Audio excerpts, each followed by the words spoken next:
Chapter 1. The Impossible Crime. It is a curious habit of my friend, Mr. Sherlock Holmes, that the stranger a crime appears, the calmer his demeanor becomes.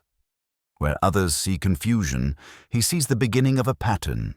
Where the police lose themselves in improbability, Holmes sees the outline of logic, not yet filled in, but always there. It was on a blustery morning in early October that the telegram arrived. I was seated by the fire in our Baker Street lodgings, perusing the morning edition of the Times, when Mrs. Hudson entered with the thin yellow envelope pinched between her fingers, her brow furrowed with that quiet anxiety only Holmes's affairs could produce. He took the telegram without ceremony, eyes darting across the page. Then, without a word, he tossed it into my lap. Man has been found murdered inside a locked greenhouse. No footprints in or out. The only clue is a trail of boot prints leading away from the body. Backwards. Lestrade requests your immediate assistance. I stared at the words, unable to decipher their meaning. Boot prints, I repeated slowly, leading away from the body, but backwards. Holmes, who had already risen and was adjusting his cuffs with precise indifference, offered a curt nod. Indeed, it seems the clue, like the murderer, refuses to obey natural order. But how can footprints lead away if the killer entered the room? And backwards? What does that even suggest? That, Watson, Holmes said with the glimmer of anticipation I'd come to recognize as his intellectual appetite awakening, is what we must discover. We took a cab directly to the scene, the estate of Sir Giles Montbarry, a retired botanist of some note, located in Richmond. The greenhouse in question was a glass-walled structure attached to the west side of the manor, accessible only through one set of iron double doors, doors that were bolted shut from the inside when the body was discovered. Lestrade greeted us outside the greenhouse, a sour expression twisting his mouth. "Morning, Holmes. Doctor," he said, "you'll not like this one. Nothing adds up." "Then I shall like it very much," Holmes replied coolly, brushing past him into the glass enclosure. The interior of the greenhouse was in disarray. Pots had been smashed, soil scattered across the tiled floor, and the humid air was thick with the perfume of crushed orchids. In the center of the chaos lay the victim, Mr. Albert Pelling, Sir Giles's assistant, sprawled beside a fallen cart of gardening tools. Blood darkened the floor beneath his skull, but it was the footprints that drew Holmes' attention. A trail of muddy boot prints, sharp and well-formed, led away from the corpse, snaking through the greenhouse and ending just before the locked doors. They stopped abruptly, as though the perpetrator had simply vanished into thin air. No other footprints, coming or going, were present. And curiously, the left and right prints were reversed, the toe pointing backward instead of forward. "Backward," I whispered. "Literally. The heel is where the toe should be." Holmes crouched over the first print, studying it in silence. "The impressions are genuine," he murmured. "Not fabricated. The depth of the soil and the shifting weight indicate a natural gait, but this," he gestured toward the reversed pattern, "this is no ordinary retreat. It is a performance." "A performance, Holmes." "Precisely. Whoever left these wanted them to be seen, and misunderstood." At that moment, the greenhouse door creaked open, and a tall, thin gentleman entered with the hesitance of one intruding upon sacred ground. His face was pale, his eyes sunken. Lestrade introduced him as Sir Giles Montbarry. I cannot believe it," Sir Giles muttered, wiping his brow with a trembling hand. "Albert was more than an assistant. He was a protégé. He knew these plants better than I." "Sir Giles," Holmes said smoothly, "may I ask, was anything stolen? Any sign that a motive existed beyond mere violence?" "Nothing appears to be missing," Sir Giles replied. "The place is a mess, but the orchid vaults are untouched, and Albert's satchel, still over there, contains all his belongings." Holmes turned abruptly. Watson, do you see that spade leaning beside the fern table? Pick it up and tell me what you notice. I obliged, lifting the handle with some effort. The wooden shaft was slightly damp, and a smear of reddish soil clung to the metal blade. It's been used recently, I offered, though uncertain of the significance. Quite so, Holmes muttered, and yet there's no freshly disturbed earth inside. Curious. Very curious. Lestrade, still frowning, said, We've checked every inch. No sign of another entrance. No roof access either, and the locks haven't been tampered with. Holmes said nothing but wandered toward a shattered pot near the corpse. He lifted a small ceramic shard with gloved fingers, holding it to the light. Then, without comment, he placed it carefully in his coat pocket.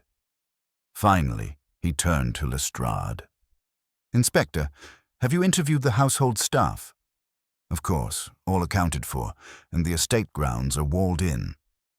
Holmes stared thoughtfully at the glass ceiling above. The crime scene, he said at last, has not only been tampered with, it has been staged. Someone has taken great pains to lead us to the wrong conclusion, and yet they made one error. Which is? I asked. Holmes smiled faintly. They underestimated how difficult it is to walk backward convincingly. Chapter 2. Shadows in Baker Street.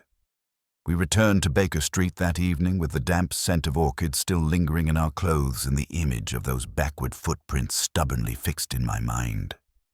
As our hansom rattled through the misty streets of London, Holmes was uncharacteristically silent, his eyes half closed, fingers pressed together beneath his chin. A posture I knew well. It meant that the gears of his mind had begun to turn with deliberate precision. Upon entering our lodgings, Holmes cast off his coat with mechanical grace, walked directly to the fireplace, and stood staring into the flames. Well, I asked, after some moments had passed, you said the crime was staged. You must mean the footprints? Among other things, he said, without turning. I removed my gloves and settled into my chair opposite him. Do you mean to say the murderer intentionally walked backward through the greenhouse? No, Watson, Holmes replied, now pacing slowly. I mean to say someone wanted it to appear so, but such a feat, executed with such clarity of impression, would require either remarkable physical discipline or a trick. You suspect fakery, then? Not in the usual sense, he said. The impressions were genuine. But the sequence is wrong. What appears to be an exit may very well be an entrance, reversed only in our interpretation. I frowned, trying to picture it. That still doesn't explain how the killer escaped. The doors were locked from within.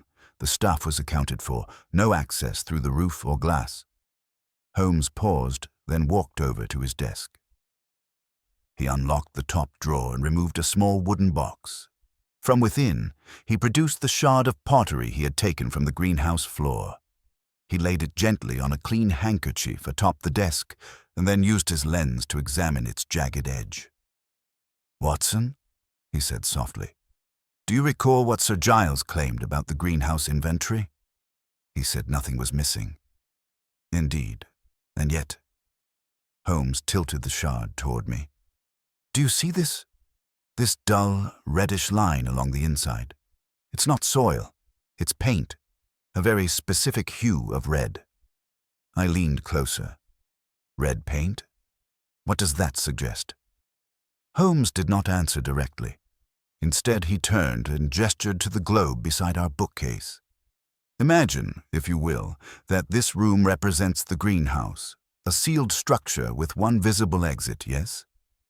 And now imagine that the globe, he spun it slowly, contains within it a secret compartment. You're suggesting a hidden exit? I asked. I am suggesting, Holmes said, that something in that greenhouse was designed not for botany, but for concealment. Before I could press further, a knock came at the door. Mrs. Hudson entered with a card on a tray. A visitor, Mr. Holmes. Says it's urgent. Holmes glanced at the card. Ah, Miss Ada Fernley, Sir Giles's niece. Show her in, if you please. Moments later, a young woman entered the room with a bearing of barely restrained anxiety. Her eyes were red from weeping, but her voice was steady. "Mr. Holmes, forgive me for arriving unannounced. I didn't know who else to speak to." "You've come from Richmond?" Holmes asked, offering her a seat.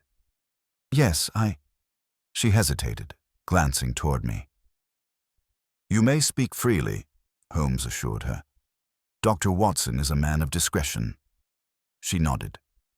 "There is something about Albert's death, Mr. Pelling's death, that doesn't sit right with me.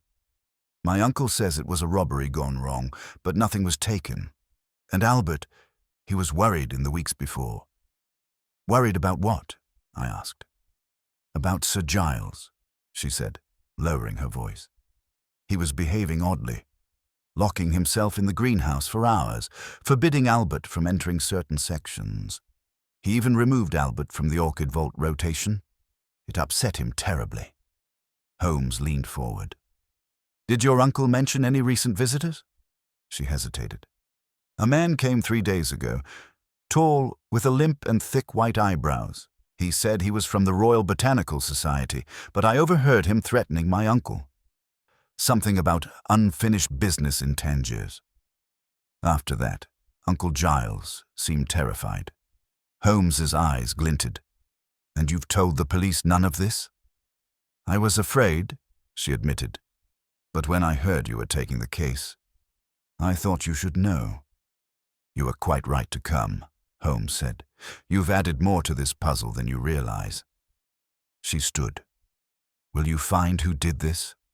Holmes bowed his head. "We shall try." After she left, Holmes returned to the hearth, his face now animated with suppressed energy. "Watson," he said, "we are dealing with more than a murder. We are dealing with a secret, one buried beneath layers of deception. Tell me, what is the one thing all botanists require to grow orchids in a greenhouse?" I blinked. "Well, heat, moisture, shade, temperature control, and privacy," Holmes finished. "Botany is a delicate science, but it is also a perfect cover. Hidden compartments, rare poisons, illicit trade, all of it could flourish beneath the leaves of tropical flowers, far from prying eyes." I stared at him. "You think Sir Giles was involved in something illegal?" "I think," Holmes said, "that Albert Pelling discovered a secret he was not meant to know, and someone took great care to silence him and make it look like a locked room impossibility." "And the reversed footprints?" Holmes smiled. "Those were for our benefit, Watson. A magician's flourish, but the real trick lies behind the glass." He turned toward the window, where the London fog now crept along the panes like ghostly fingers. "Tomorrow," he said, "we will return to Richmond, but not to ask more questions. No, Watson, we go to listen." "Listen to what?" I asked. "To silence," he replied, "for in a well-tended greenhouse, even silence can grow suspicious." Chapter 3. The Scene of Deception. The following morning dawned grey and listless, with a fine mist still clinging to the city's rooftops like the remnants of a vanishing dream. We took the early train to Richmond, Holmes in one of his more reflective moods. He spent most of the journey gazing out the window, fingers steepled beneath his chin, eyes far away. I knew better than to disturb him when he was in such a state. It meant that some theory was forming, still vague, no doubt, but reaching its embryonic shape. As we alighted at the small station and made our way to the Montbury estate, I could not help but replay Miss Fernley's words in my mind. There had been a strange urgency in her voice, a fear that ran deeper than mere grief. Holmes, I noticed, walked with an extra spring in his step, a sure sign that he believed the case was beginning to yield its secrets. Lestrade met us at the gates of the estate, looking as though he'd slept poorly. "You again?" he said. "Back for another look at the footprints, are you?" "Not at all," Holmes replied, brushing past him. "I'm here for the things you didn't see." We entered the greenhouse once more, and I was struck again by the peculiar silence of the place. Despite the riot of flora, lush ferns, drooping orchids, vines reaching toward the roof, there was an unnatural stillness, as though life itself were holding its breath. Holmes stood in the center of the room and slowly turned a full circle. "Remarkable," he murmured. "Not a single disturbance since yesterday." Lestrade crossed his arms. "The constables sealed it after your last visit. You're looking at the crime scene exactly as it was." "Good. Then let us look properly," Holmes said. "Watson, your notes, if you please." I retrieved my pocketbook and turned to the page where I had carefully jotted down the positioning of the body and the pattern of the backward footprints. Holmes began at the start of the trail, near where Albert Pelling had fallen. He crouched low, examining the first muddy impression. Then, moving slowly, almost reverently, he traced each step with his eyes, occasionally muttering to himself or brushing aside a petal that had drifted from a broken pot. "Note the consistency of spacing," he said at last. "Each step is near identical in distance.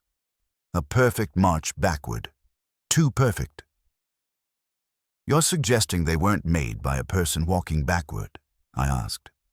"I'm suggesting," he said, "they weren't made by a person at all, or at least not in the way we assume." He rose and walked to a small stool near the orchid vault, which was half shrouded in ivy. He pressed lightly on the wooden seat, then on the floor tile beneath it. A faint click sounded. Lestrade blinked. "What was that?" Holmes stepped back. "A hidden hinge, cleverly embedded in the tilework. Help me lift this." Together, we pried up the stool and found that the tile beneath it had been cut into a square, forming a trap door of sorts. Beneath it, a narrow shaft descending into darkness. Holmes knelt and sniffed the air coming from the opening. Moist, earthy, recently disturbed. Someone used this passage, and not long ago. Lestrade gaped. That wasn't in any of the estate blueprints. "Because it was likely added long after," Holmes said. "I suspect Sir Giles had more going on in this greenhouse than exotic flora. Do you have a lantern, Inspector?" One was quickly fetched, and Holmes descended into the passage first, with Lestrade and I following closely behind. The shaft gave way to a short tunnel, brick-lined and damp, terminating in a second wooden door, this one rotted at the edges but recently used, judging by the fresh scrape marks on the floor. Holmes opened it cautiously and stepped into a chamber that took my breath away. It was a vault, low-ceilinged, thick-walled and cluttered with locked cabinets, crates and shelves of glass jars, each filled with dried roots, powders, and curious plant specimens. A workbench stood to one side, covered in faded charts and journals scrawled with botanical diagrams. "What in God's name is this place?" I whispered. "A laboratory," Holmes said grimly. "A private one, and not sanctioned by any known academic body, I'll wager." Lestrade was already inspecting the jars. "Some of these plants are illegal, or at least restricted. Hallucinogens, exotic venoms. There's even powdered belladonna here." Holmes picked up one jar and examined it with sharp interest. "More than that. These are samples collected from regions far afield, Madagascar, the Amazon, the Middle East. Look at the labeling system, numbers and private symbols instead of names. It's a code." He then turned to a locked steel cabinet.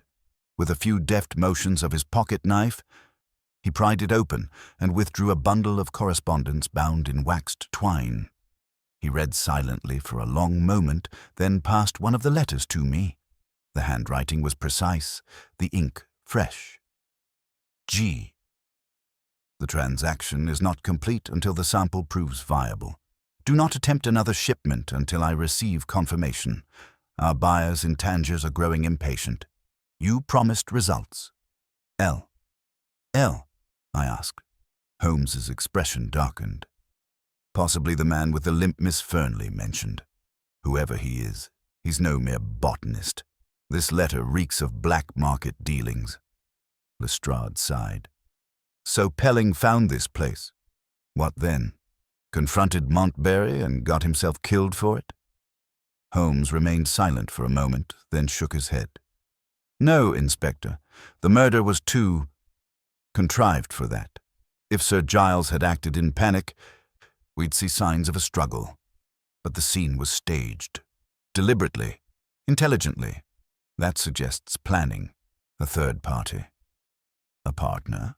I asked. Or a rival? Holmes said. He looked around once more, then motioned for us to return above ground.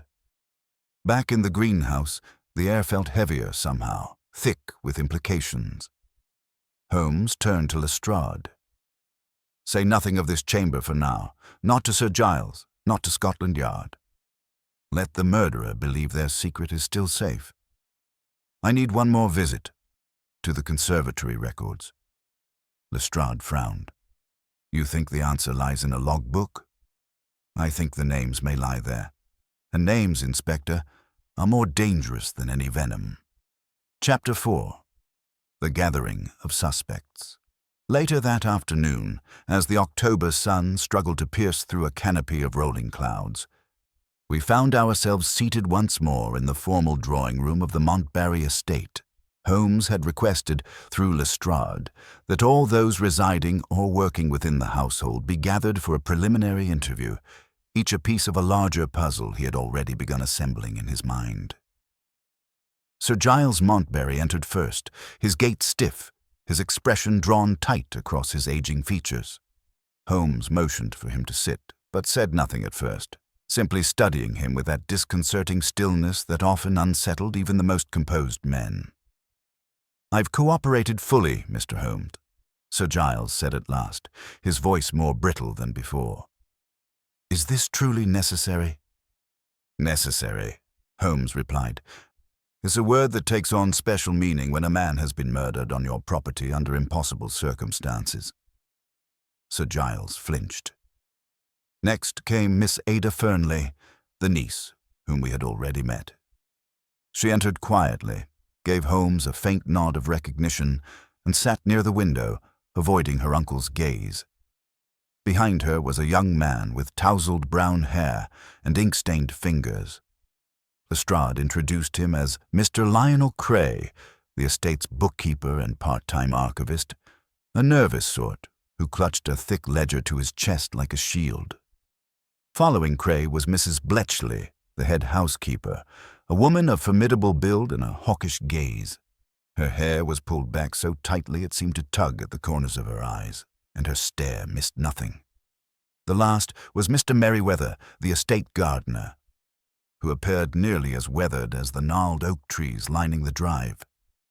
A stooped man with sun-leathered skin, he gave a brief nod to each of us before lowering himself heavily into a chair. Holmes stood by the hearth, folding his hands behind his back. Let us begin, he said smoothly, by establishing what each of you saw or heard on the day of Mr. Pelling's death. You may speak freely. If any of you are found withholding the truth, I assure you it will become apparent soon enough. He turned first to Mr. Cray. You keep the estate records? I do, yes, Cray stammered. Financial ledgers, shipping logs, inventory manifests, mostly for the greenhouse operations. Holmes stepped forward. Were there any recent entries regarding new shipments? Materials, plants, chemicals? Cray opened his ledger, flipping nervously through its pages. There was a delivery 2 weeks ago, several crates marked fragile, shipped from a port in Tangiers. Did Mr. Pelling have access to the shipment? Cray hesitated. No. Sir Giles insisted only he and I handle it, said the contents were unstable. I assumed it was for a private experiment. And Pelling? Holmes pressed. He asked questions. Cray admitted, his voice dropping. Said he'd seen discrepancies in the catalogue, entries that didn't match the greenhouse inventory. I told him not to pry. It wasn't my place to question Sir Giles. Holmes gave a slight nod, then turned to the housekeeper. Mrs. Bletchley, you've been with the Montbarry estate for how long?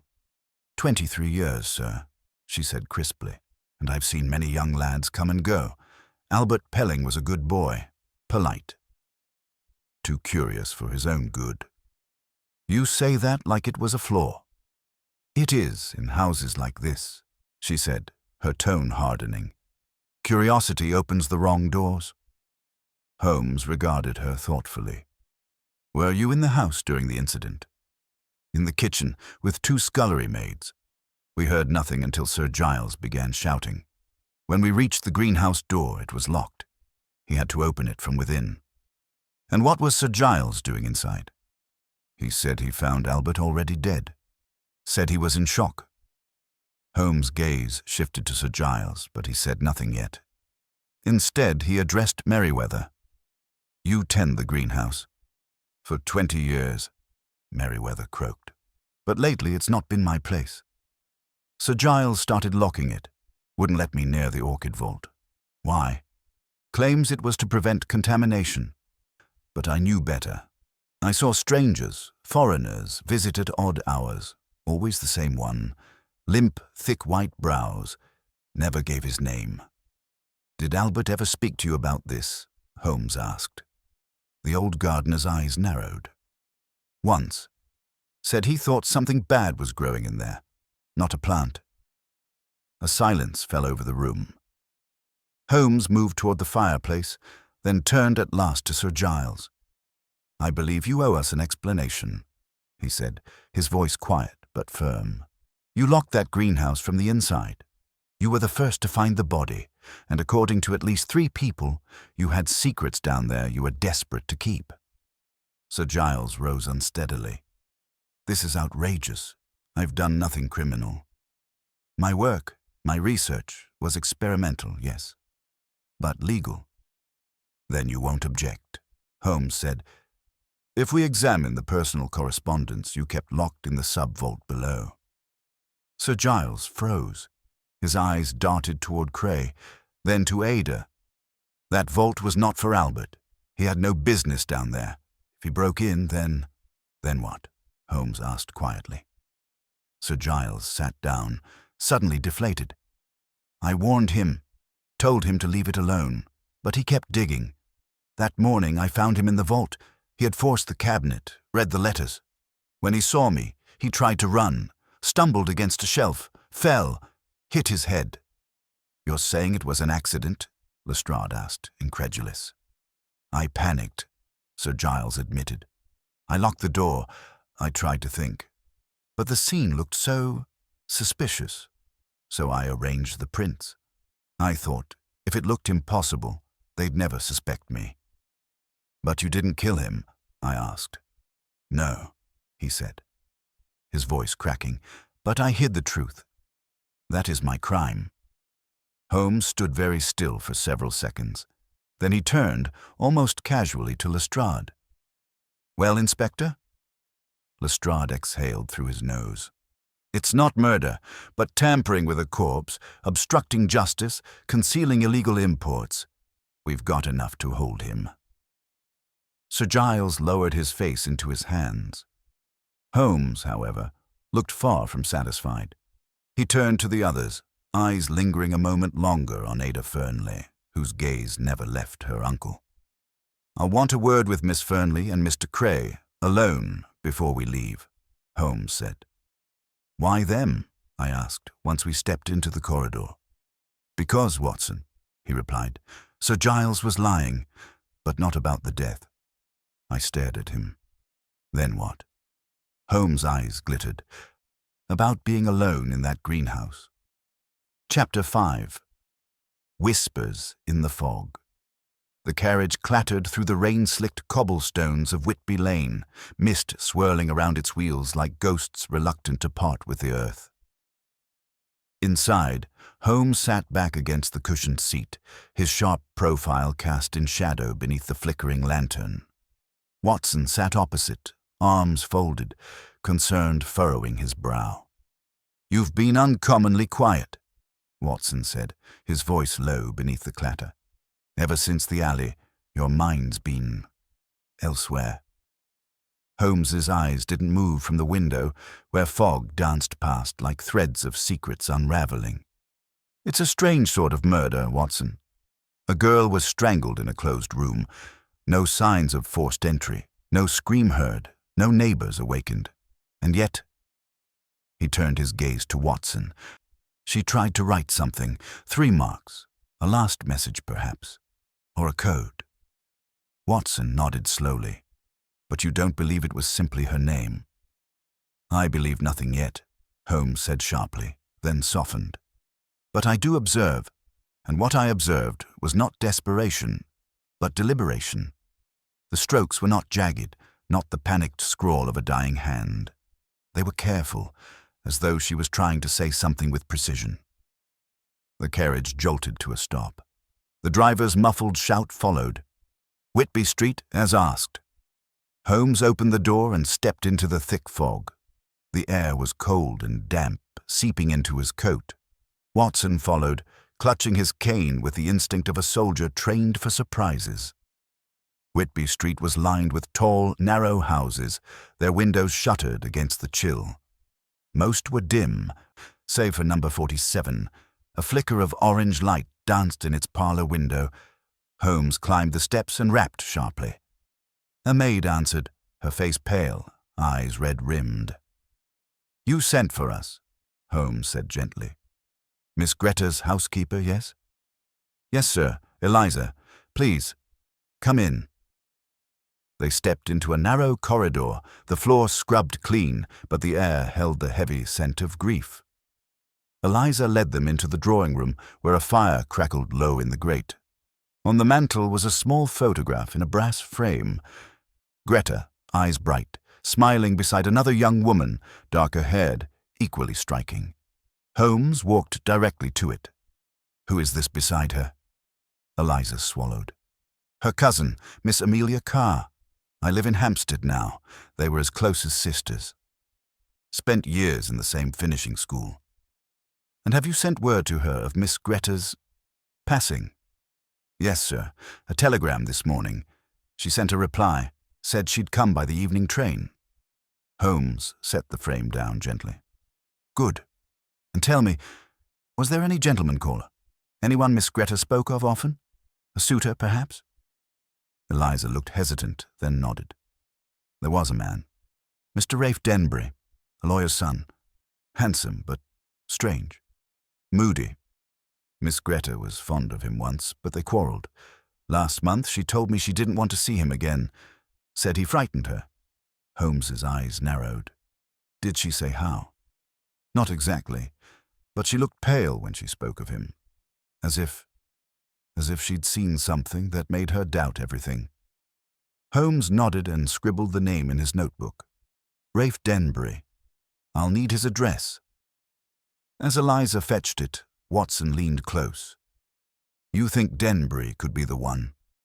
"I think he's a shadow in Greta's final days," Holmes replied. "And every shadow must be tested."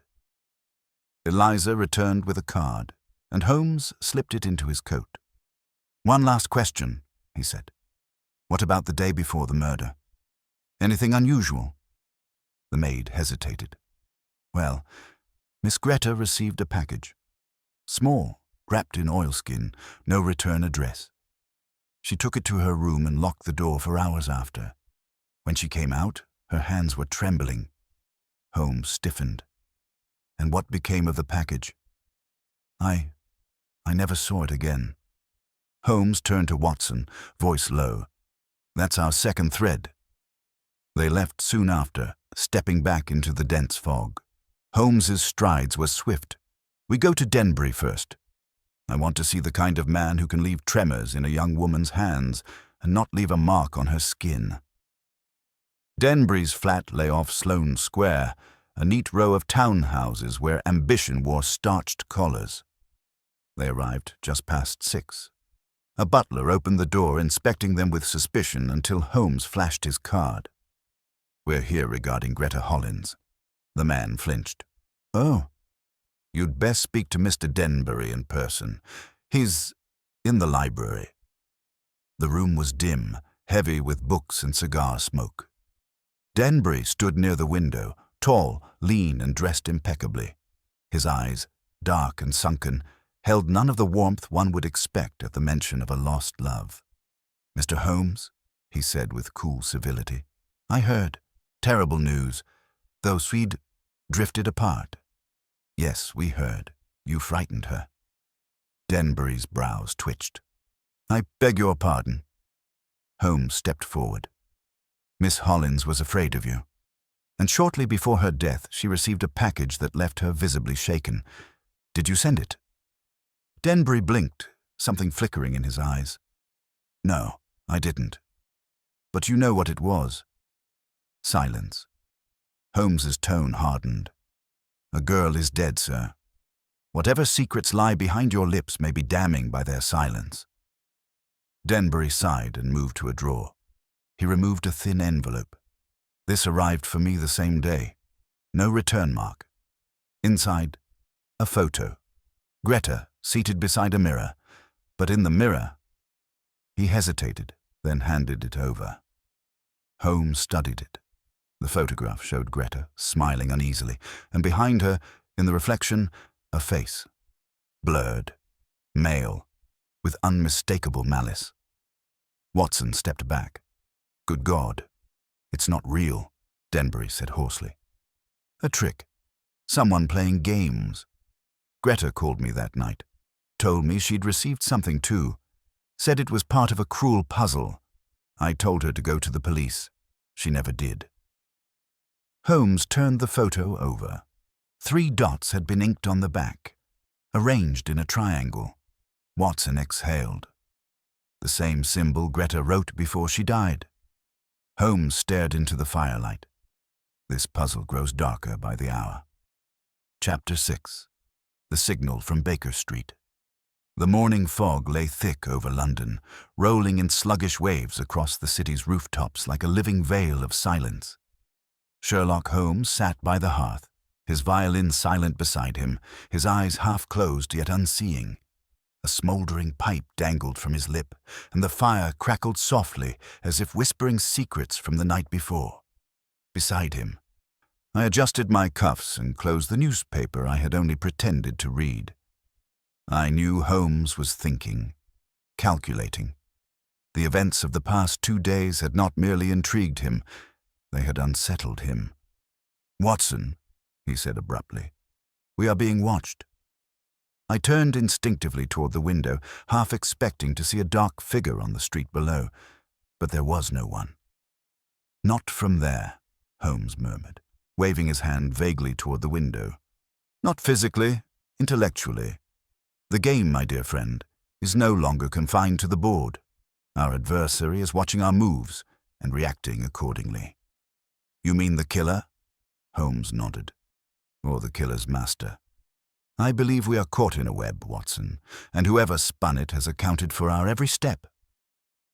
Before I could speak, Mrs. Hudson entered, holding a telegram on a silver tray. "This just arrived, Mr. Holmes. From Inspector Lestrade." Holmes plucked the envelope and slit it open with the tip of his pipe. "Found something. Need you immediately. New victim. Lestrade." Holmes didn't even glance up. "Put on your coat, Watson. The spider has made another move." The crime scene was a modest bookshop on the edge of Covent Garden, its crooked sign swinging in the breeze, the name half faded, Crawford & Sons Antiquarian Booksellers. Lestrade was already waiting outside, arms crossed, his face paler than usual. "You'd best come in," he said. "It's another odd one." Inside, the air was heavy with the scent of old paper and ink. Wooden shelves lined the walls like silent sentinels. On the floor behind the register lay a man in a dark waistcoat. His eyes were wide open, lips parted as though gasping out a final warning. Holmes crouched beside the body, examining the scene without touching anything. "Who is he?" "James Crawford," Lestrade replied. "Owner. Been running this place for nearly 30 years. A quiet man. Never made trouble." "And how was he found?" "One of his assistants came in early. Found him like this. No sign of forced entry, and the register hasn't been touched." I examined the man's chest. No visible wounds. No blood. Holmes nodded. As with the last two, another murder with no obvious cause. Then he stood and turned his attention to the counter, running his fingers along the wood. "Look here," he said. "Dust has been disturbed." He pointed to a series of faint marks, fingerprints perhaps, that ended at a volume pulled halfway out from a row of 18th century encyclopedias. "Someone retrieved this book," Holmes said, sliding it out carefully. "The Grand Compendium of British Folklore, Volume 2. He flipped through the pages, until one stopped him cold. Folded inside was a slip of paper with a single handwritten line. "He who knows the riddles of the past unlocks the vaults of the present." Lestrade peered over his shoulder. "What's that supposed to mean?" Holmes didn't answer. Instead, he tucked the note into his coat pocket and turned to the shelves. He moved methodically, studying titles, reading spines, until his fingers hovered over another volume. This one, on Ancient Ciphers and Lost Languages by Professor Giles Mandrake, was wedged oddly, too new for the rest of the shelf. He drew it out and flipped through the pages, revealing another folded note, but this time scrawled in a frantic, slanted hand. "The cipher hides in plain sight. Find the statue that does not belong." Holmes let out a low hum. "Now it begins to take shape." Lestrade scratched his head. "What statue? What cipher?" But Holmes was already walking toward the back of the shop. I followed him past shelves of first editions and illuminated manuscripts until we reached a modest reading room. There, against the far wall, stood 3 stone busts: Shakespeare, Newton, and a strange figure I did not recognize. Holmes pointed. "There, that one does not belong." The bust was of a man in robes, but the nameplate had been scratched off. "It's Babylonian," Holmes said quietly. "The robes, the markings, the cuneiform script along the collar. But what is it doing here?" He reached into the eye socket of the statue and twisted something. With a soft click, a compartment at the base swung open, revealing a small metal cube etched with unfamiliar characters. "What in God's name is that?" I breathed. Holmes turned the object over in his hand, his expression unreadable. "A cipher box, Watson, and not just any cipher. This is Mandrake's work." "Giles Mandrake, the cryptologist who vanished a decade ago?" I asked. Holmes nodded grimly. "He was obsessed with hidden languages, secret societies, keys that unlock more than just physical doors. If this box is real, and if it connects to the previous murders, we are dealing with something far more dangerous than we imagined." Lestrade stepped back. "Are you saying this has to do with some cult?" Holmes stood and slipped the box into his pocket. "I don't use that word lightly, Inspector. But I do believe we're facing a group who not only communicates in symbols, but kills to protect their secrets." He glanced at me. "We must return to Baker Street. I'll need the cipher volumes from my private library." Back at 221B, the fog still lingered.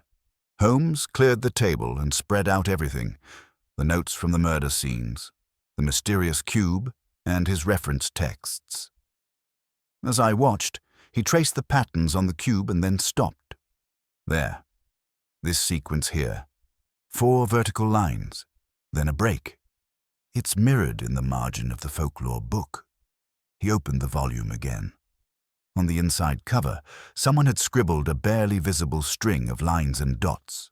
Holmes muttered under his breath, making notes, comparing pages, flipping to an appendix on runes and lost dialects. "Watson, these are not idle scribbles. These are instructions." "For what?" He looked up, his eyes gleaming. "For a key. A location. Possibly even the next target." I felt a chill run through me. "What do you mean, the next target?" Holmes rose slowly and walked to the window. Outside, the fog was thick and gray. He watched it silently before saying, "Whoever is orchestrating this is leading us somewhere, Watson. Step by step, like a riddle unfolding in chapters." And what happens when we reach the final chapter? Holmes turned back to me, his voice lower than ever. That, my friend, is what I intend to discover before someone else is silenced forever. Chapter 7. The Man with the Black Umbrella. The rain had returned, not with the soft drizzle of earlier, but a persistent rhythmic patter that bounced off the cobblestones as Holmes and I exited the shop of Miss Cecily Ashcroft. Her revelation had been curious but vague, a dream, a poem, and a mention of a ghostly visitor in the fog. Holmes had nodded politely, thanked her, and then turned his full attention back to the peculiar photograph he carried in his coat pocket. As we crossed the square, Holmes suddenly paused near a wrought-iron lamp-post. His eyes scanned the row of buildings before settling on a tall figure with a black umbrella standing motionless at the far end of the street. The man was turned slightly away, obscured by the downpour and the fog, yet something about his posture arrested Holmes's focus. "You see him, Watson?" I nodded. "Yes. He's been there since we left Ashcroft's, hasn't he?" Holmes said nothing but adjusted the brim of his hat and moved briskly toward the figure. I followed close behind, puddles splashing beneath my boots. As we neared, the figure suddenly turned and began walking away, the black umbrella low, obscuring his face. We followed, maintaining distance but keeping him in sight as he wound through a side alley. The alley opened into a narrow mews lined with carriage houses. Holmes quickened his pace. "Wait," I said, grabbing his elbow. "Are we certain he's tied to the case?" Holmes gave me a sidelong glance. "No, but my instinct tells me he's no idle loiterer." The alley curved left, and as we turned the bend, the figure was gone. Holmes ran forward, peering into doorways and side passages. Nothing. He crouched beside a drainage grating where a faint, muddy footprint was etched near the edge. "He was standing here," Holmes muttered, "watching, listening." "What do you think he heard?" Holmes stood. "Enough to know that we are getting closer to something he'd prefer remain buried." We returned to Baker Street an hour later, soaked through. Holmes spent the evening in quiet thought, rearranging photographs, notes, and pages from the vicar's journal upon the drawing-room table. The central image was that strange photograph again. The blurry crowd, the veiled woman, and behind her, the unmistakable outline of that same black umbrella. "I believe," Holmes said, "that we are not only dealing with a mystery of murder, but of something more layered. We have a church with a hidden ledger, a town afraid to speak, and now a phantom figure following our every move." I poured myself a brandy and sat across from him. "The man in the photograph, is it the same one we followed?" Holmes turned the photo toward me. "I'd wager it is." "But notice, he is not looking at the woman in the veil. His body is turned slightly away, as though he's observing someone else entirely, possibly the photographer." I leaned in, squinting at the grainy image. Could that mean the photographer was the target, or at least of interest? Indeed, and therein lies a thread worth tugging. The next morning, Holmes insisted we pay a visit to the town's newspaper office, which, according to Mrs. Hudson's inquiries, had been run by a Mr. Trevor Migley for over 3 decades. The building was tucked between a butcher and an abandoned tailor's shop, modest and unassuming. Inside, the smell of ink and paper mingled with the mustiness of old news. Mr. Migley, a wiry man with an ink-stained vest and spectacles that slipped down his nose, greeted us with wary curiosity. "You're the detective," he said, peering at Holmes. "And the doctor, word travels." Holmes smiled. "Then I hope we may trade some of that word for facts, particularly regarding this photograph." He slid the image across the counter. Migley adjusted his glasses and studied it. "That's one of ours. Sure enough. Late April, 3 years past. Taken during the All Saints procession." "May I ask who took the photograph?" Migley scratched his chin. That'd be young Samuel Keene, apprentice photographer. Keen eye for shadow and contrast, but a curious lad, always asking about what didn't show up in the pictures. Holmes arched a brow. Didn't show up? Migley chuckled. Claims he'd frame a subject, snap the plate, and when he'd develop it, the face or figure was altered. Said the camera revealed things folk didn't want seen. Ghost stories, I called it. Where is Mr. Keene now? Holmes asked sharply.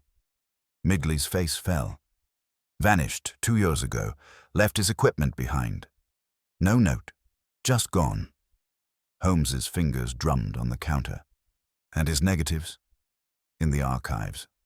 Locked up. But you're welcome to look.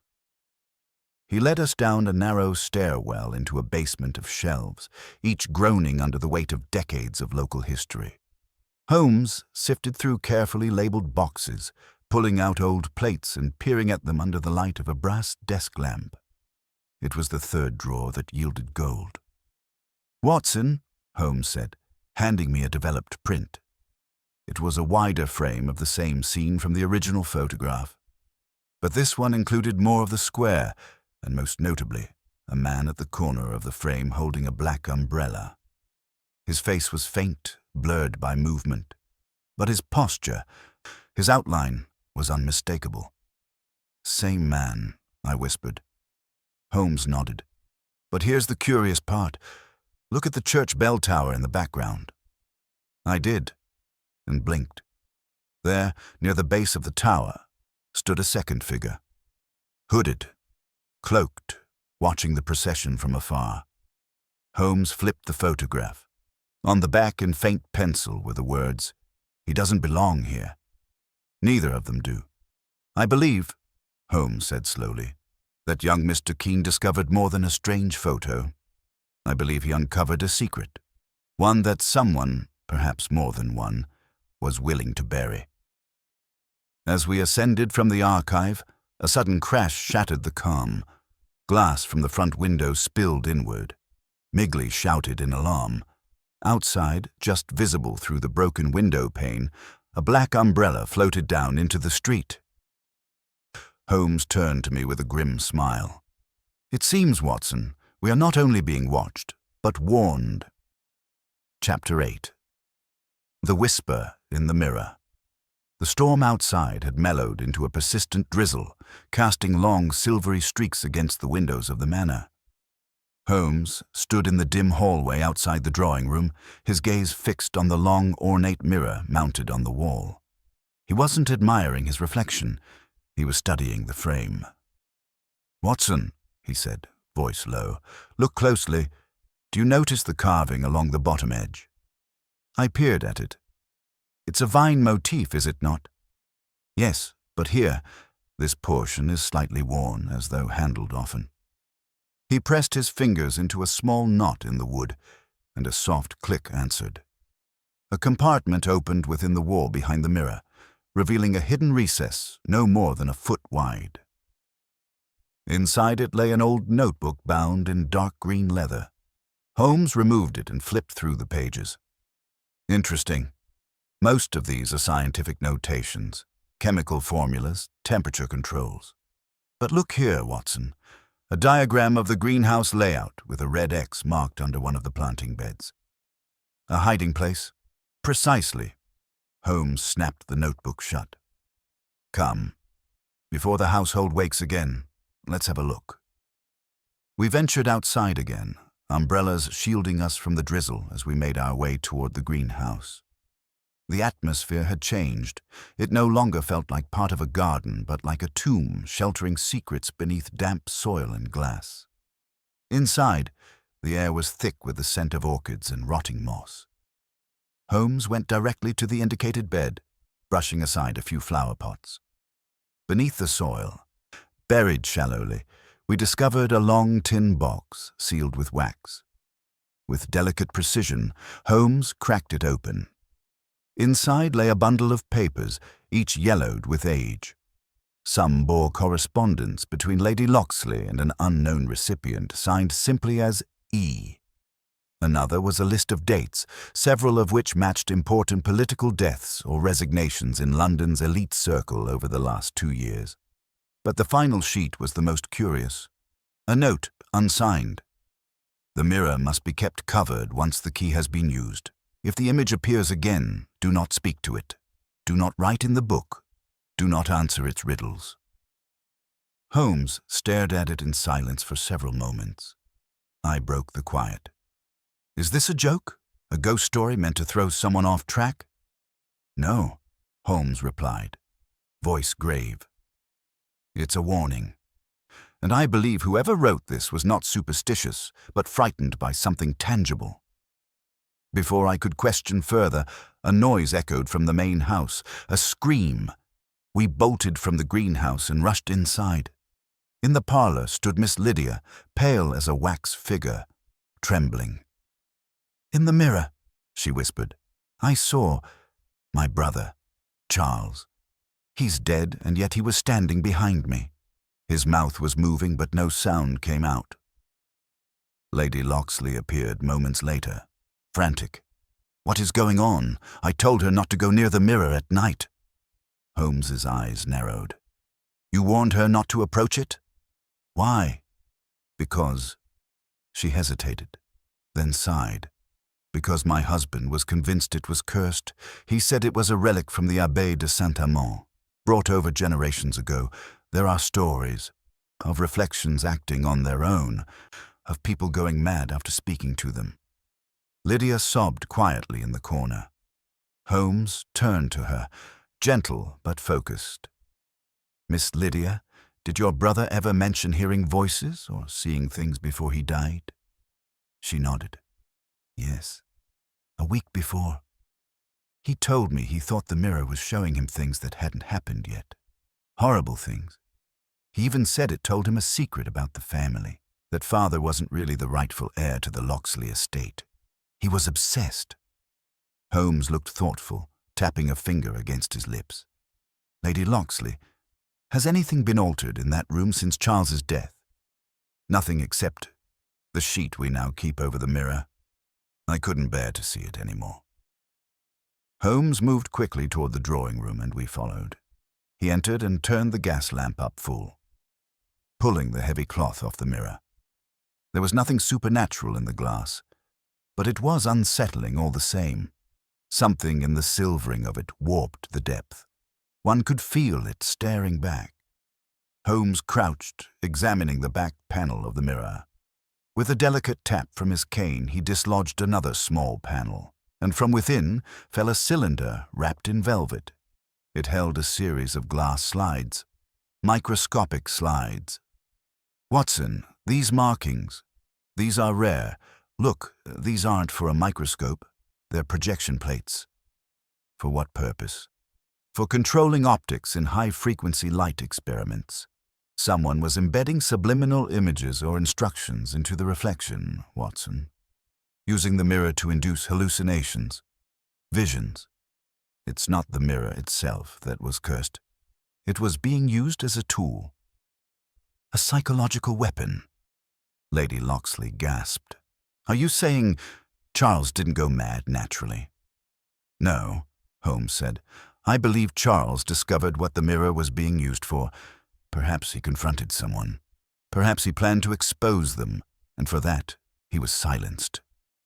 But who? I began, when a new voice interjected from the hallway. The answer to that, Dr. Watson, lies not in the mirror, but in the ledger you retrieved from the greenhouse. It was Edmund, the family solicitor. He entered, gloved hands clasped before him, expression unreadable. Holmes gave a cool nod. I suspected you'd come forward soon. After all, it was you who first imported the mirror to Locksley Manor, was it not? Edmund didn't flinch. I did, but under orders. And whose orders? Holmes asked, stepping forward. Edmund's lips curved faintly. It's not my place to say, but I will tell you this. Charles discovered something far older and far more dangerous than any family feud, and now you're involved. He turned and left before anyone could stop him. Holmes stared after him, then turned to me. "Watson, I believe we've uncovered only the edge of this puzzle. The true hand behind Charles' death is still in the shadows. And we must tread carefully, for we are dealing not just with deception, but with manipulation of the mind itself." The wind howled again through the manor's chimneys, as though echoing the warning. The game, it seemed, had only just begun. Chapter 9. The Smell of Paint and Memory. As the evening sun bled its last rays over Baker Street, Holmes sat motionless in his armchair, his long fingers steepled under his chin. The fire cracked, untouched, since Mrs. Hudson had lit it earlier. I stood by the window watching the gas lamps flicker to life one by one along the damp street below. "You saw it, Watson," Holmes said at last, eyes closed. "The picture frame in Mrs. Worthing's parlor." "Yes," I replied. "It had been taken down, rehung hastily. I assumed you had drawn your own conclusion." "I did," he murmured, finally opening his eyes. "But it was not the picture frame that interested me most. It was the smell." "The smell?" "Paint, Watson. Fresh paint. Not in the parlor itself, but in the corridor outside the master bedroom. A faint trace, unmistakable to the trained nose. Someone has tried to conceal something recently, and poorly. I turned from the window. But what would fresh paint have to do with a missing husband?" Holmes rose, pacing slowly. "Everything, my dear fellow. Suppose the canvas that once hung in that hallway bore something, words perhaps, or a hidden compartment. Something our Mrs. Worthing did not want us to see. What better method to conceal it than paint?" "Couldn't it have been redecorating?" I offered weakly. "Could," Holmes admitted, "but it wasn't. She lied, Watson, clumsily. When I asked about the missing frame, she claimed it had fallen due to a draft, yet the nails were not loose. No frame could have dislodged from that wall without force. That wall is central. Then you think she's hiding evidence?" "I think she's hiding something. Whether it is evidence or shame remains to be seen." Just then, a knock. Mrs. Hudson entered with a telegram on a silver tray. Holmes opened it, read swiftly, and handed it to me. "From Lestrade. The man you tripped over in the alley, Douglas Green, was not just a drunkard. He's a discharged sailor, served time for assault, known to police." "Perhaps a hired hand," I said. Holmes's eyes lit. "More than that. A sailor out of Wapping recently returned from Singapore. Recall Mrs. Worthing's faint perfume? That clove-like scent lingering in her scarf?" "Yes." "Balm of Peranican origin. Common in apothecaries near the docks. It appears Mrs. Worthing's world is wider than she pretends." The next morning, we visited the South Bank, where a retired artist, Mr. Elphinstone, had once painted the Worthings' home. He was a thin man with white eyebrows and a forgetful air. Yes, I painted their stairwell 3 weeks ago," he said, peering through spectacles thick as the bottoms of bottles. "Only the corridor, though. They paid in cash. Strange request, actually. They wanted one strip covered, just one section along the upper corridor. Wouldn't let me step into the bedroom either." "Did you notice anything peculiar about the wall?" Holmes inquired, examining a sketch pad lying on Elphinstone's table. "There were markings beneath the paper," Elphinstone said slowly. "Faint, old, like charcoal rubbed into the plaster. I assumed it was children's scribble." Holmes turned the page and pointed. "Did it resemble this?" A symbol was drawn in graphite, a simple circle intersected by a vertical line ending in a hook. The artist blinked. "Yes, just so. That exact mark. What is it?" Holmes folded the sketch pad carefully. "An old sailor's symbol. It marks hidden goods or contraband, usually something stashed for later retrieval. The Worthings' house might well have been part of a smuggling route." "Smuggling?" I echoed. "Indeed. The presence of Douglas Green confirms it. A sailor who knew of the house's past use and who may have returned for something he believed was still hidden there. But why the Worthings? Why would they conceal that?" "Because, Watson," Holmes said grimly. "I believe Mr. Worthing found the cash, and I believe that discovery led to his disappearance." That afternoon, we returned to the Worthing home, claiming we had left behind a glove. Mrs. Worthing received us stiffly. "My husband is still gone," she said. "I see no purpose in another visit." "I believe," Holmes said calmly, "that you know precisely where your husband is, madam, or at the very least what happened to him." Her mouth trembled and her hand tightened on the doorknob. "Please," she said. I cannot discuss this." Holmes did not move. "Then allow me to discuss it for you. There was something hidden in the corridor, beneath the paint, behind the lath. Your husband discovered it. Perhaps he spoke of it. Perhaps he wished to report it." Her eyes flashed. "He wanted to sell it. Whatever it was, he thought it would solve everything." "What was it, Mrs. Worthing?" She shook her head. "I don't know. I never saw. Only that men came afterward. Frightening men. He met with one of them. After that, he vanished." "Did you paint over the wall?" Holmes asked gently. "Yes," she whispered. "He said it was dangerous, that we needed to pretend we'd never found anything, but they came anyway." "Who were they?" "I don't know their names," she murmured. "One had a gold tooth, another had a limp. They smelled of tar and something else. Musk, like they'd come off a ship." Holmes and I exchanged glances. "Douglas Green," Holmes said softly. She nodded. "I did not kill my husband," she added quickly. "I only wanted them to go away."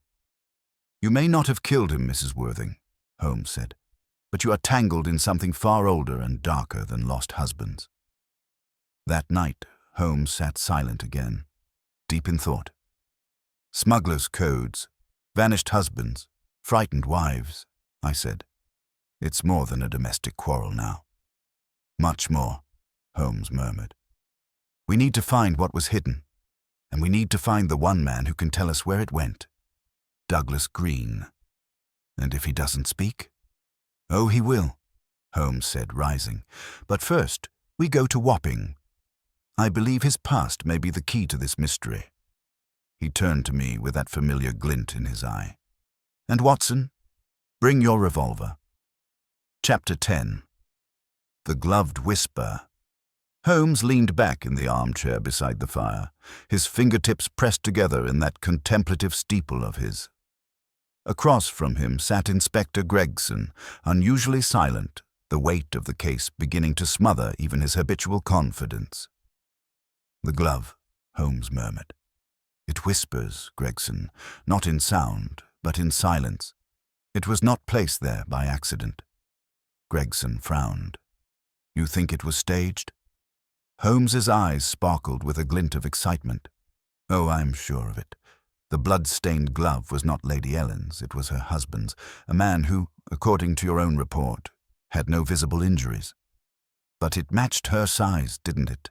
Small, delicate, but not feminine in design." Holmes cut in. "You're forgetting the most crucial detail.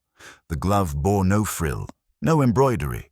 It was plain and utilitarian, a man's glove made to fit a smaller hand.